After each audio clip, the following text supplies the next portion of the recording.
All right, co-host, before we get out of here this evening, I just wanted to pay tribute to someone who is my hero, my idol, gave me years of entertainment. Oh, boy. Yeah. I know who he is. Do you know who I'm talking about? I know. Someone who I discovered many years ago, but has since then been an inspiration to me. Back when we were doing the Access show. Oh, yeah. His clips made our show that much more funny. I remember seeing this guy in one of your earlier interviews. I thought it was probably one of your first interviews, but he was my hero back then, and I got to interview him, and that was one of my first interviews, and I have not met anybody since then that has been such an inspiration to me, someone that I have not held in such high regard. Of course, I would be talking about Rudolph Frank Moore. Many people know him as Rudy Ray Moore. Oh, that's who I thought you were talking about. Yeah, I didn't know. Who's that other guy? Who? Rudolph Red-Nosed Frank Your Moore? uncle? What's going on? Other people know him as simply Dolomite. Dolomite, yes. That guy. I mean, I have to tell you, I discovered the first movie that I saw of his years ago. Now, for those of you who don't know who Rudy Ray Moore is, he was born back in March 17th, 1927. He died recently on October 19th, 2008. And he was a man of many, many talents. Yes. Actor. Yes. Comedian. Yes. Singer. Producer. Pimp. Yes, All pimp. right, at least, but don't forget, martial artist. Oh, and Kung Fu artist extraordinaire. Yes. At least on film. Exactly. Yeah. Thanks to Fast Forward and yes, the greatest martial artist of all time. I cannot tell you how much. I mean, I'm doing this kind of tongue in cheek now, but really, anybody who knows me knows that I have received so much entertainment from this guy and his movies. Yeah. Korey worships this guy. I worship this guy. I actually met him twice, and I regret that I did a second interview with him. Yeah.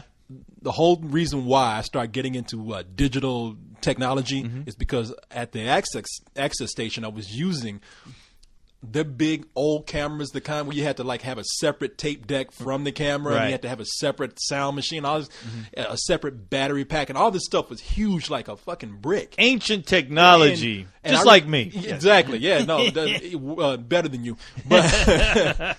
But and I'm taking the mic off here because we're going to be playing some of the highlights from his past films that it gave us so many laughs. Some of his masterpieces. Yeah. Now I'm going to take the mic off a little while, so I'm sorry for the disturbance. Don't do it yet. No, not yet. But no, the movies that he did that are the best known because you can get them in 5-pack are Dolomite, its sequel, The Human Tornado, Petey Wheatstraw, The Devil's Son-in-Law, Disco Godfather, which when I saw it, I think it was called Avenging Disco Godfather, but it's just called Disco Godfather now. And there was another movie called Rude. I think that it was his stand-up act, which don't bother. We won't talk about that. Yeah, but okay. So these 4 movies that I know of right now, and they are hilarious. And the first one that I saw was what was it? The Human Tornado. That's the first one I saw that you showed me, and yeah, that movie blew me away. It starts out with him running from the sheriff of a small town because he slept with the sheriff's wife, right? And then he goes to the big city. Every move that he made somehow came back to him having to stop. He would go in and he would either own a club or a friend of his would own a club. And down the street, there would be a rival club that he had to stop, no matter how it started out. Dolomite, that was the core of it. The Human Tornado, he's running from the sheriff. He goes to a town, meets up with a friend who owns a club, who needs his help from stopping a club down the street. Usually Queen Bee, right? Queen Bee, yeah. Yes. Petey Wheatstraw, the devil's son-in-law. He sells his soul to the devil. Why? So he can help stop a club down the street. Exactly. But the great thing about these movies is that he's my hero, but these movies are so bad that they are good. They're works of art, yes. They're ridiculously crazy. And there are some great lines in this movie that are a staple for any Dolomite fan. They know these lines. I ran out the house real quick. I didn't get Dolomite, but I got my 2 favorite ones that I quote all the time, and that was The Human Tornado and Disco Godfather. And here are some of the lines that I would play on our show that people would love. such as this line right here, where he gets caught by the sheriff's husband. The sheriff's husband comes in, catches him with his wife, and the wife says, "He made me do it." And I love his response to that. Let's go ahead and take a listen. Let's take a listen. He made me do it. Bitch, are you for real? No wife of mine. And the sheriff just shoots his wife. Kill him, Charlie. John Carpenter do that? I said, kill him, Charlie. No, Charlie. Oh! All right, you can pause it. Yeah! I'm sorry. Let me. I just paused it on Rudy Ray Moore's ass, his naked bare ass. Because I still can't. on. I can't. Get out of here. It's a 5-minute scene, Korey. I'm sorry. And after that, Rudy Ray Moore jumps up, shoots the sheriff's deputy who shot the wife, and he jumps off of a hill naked. Yeah. And it's so crazy because in the movie, you see him jump and the movie just stops. You're like, some of y'all don't believe I jumped. Well, watch this good shit. Yeah. I use it as a clip of the week. Play that shit. There you go. He's jumping off the cliff. There he goes. Boom. And he is really jumping. So y'all don't believe I jumped, huh?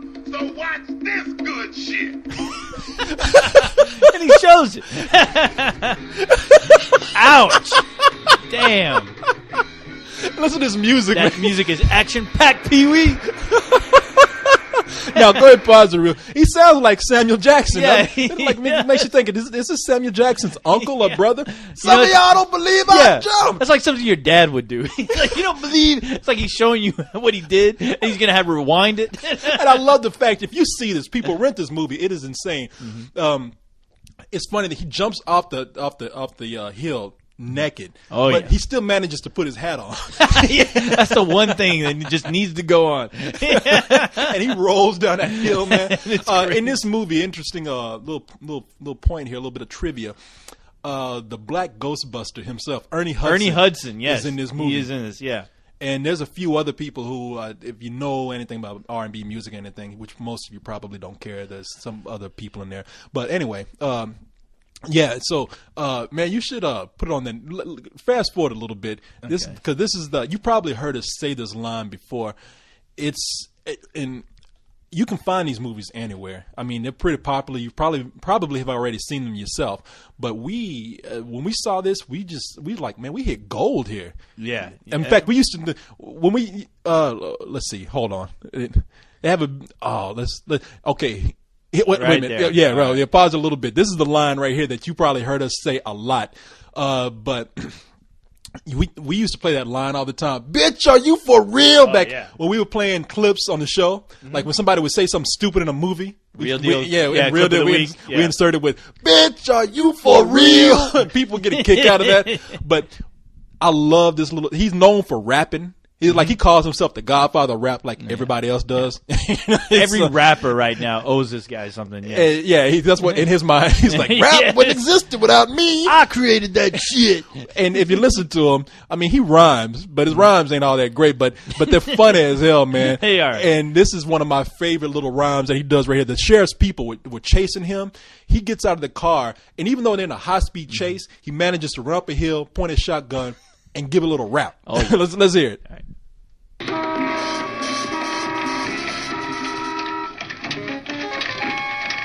stop this long-haired, seat-fapping, dilapidated sheriff now, because he just want to follow me anyhow.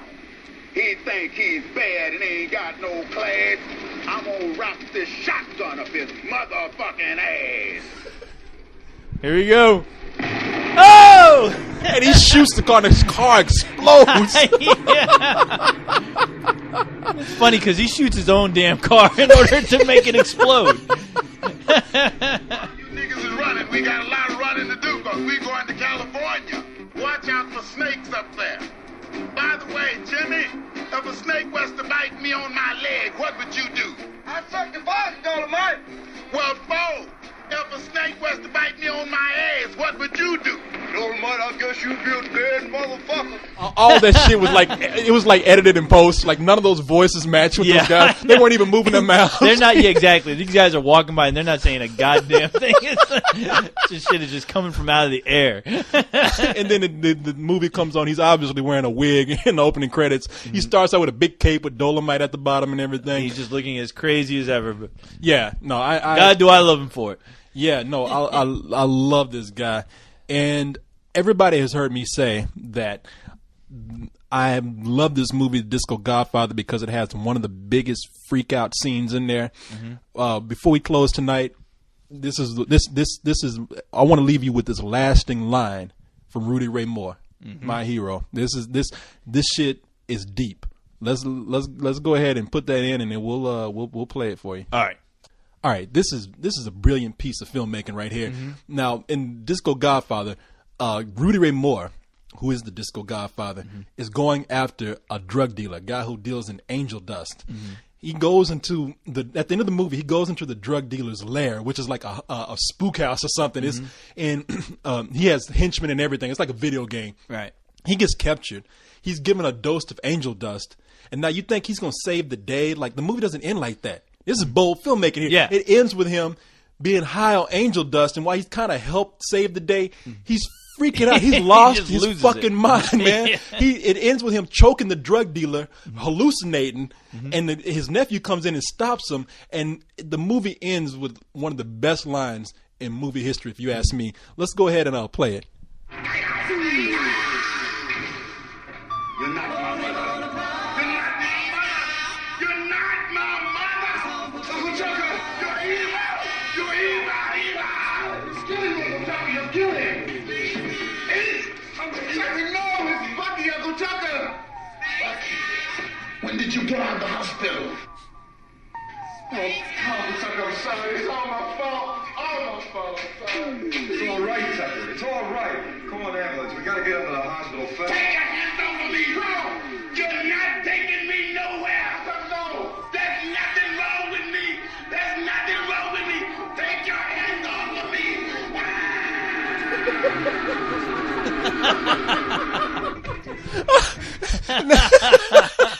That's the end of the movie right there. He's screaming his ass off, talking about, take your hands off me.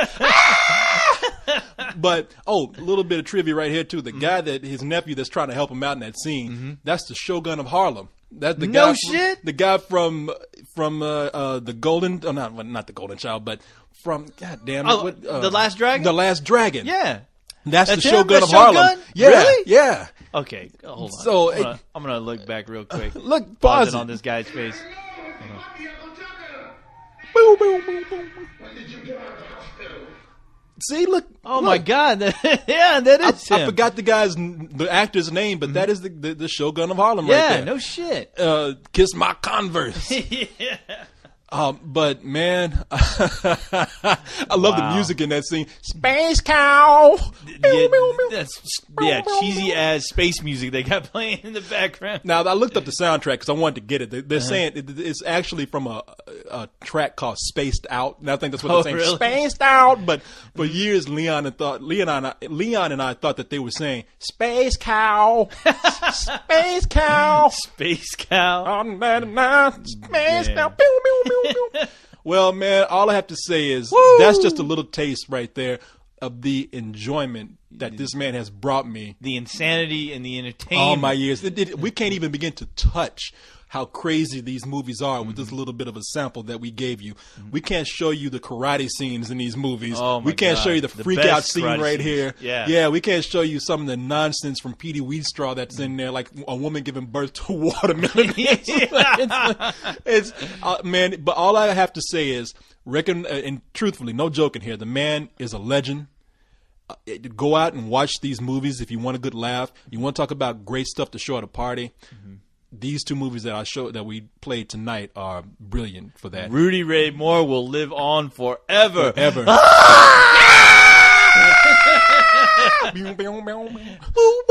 Now, here's the deal. Do you think they'll recognize him at the Academy Awards? No. Damn. You don't think during the obituary section they're not going to show him in the Shogun of Harlem? No. They funny show his face and people like, oh, I guess I'm supposed to clap. Okay, all right. No blacks allowed. At least not that way.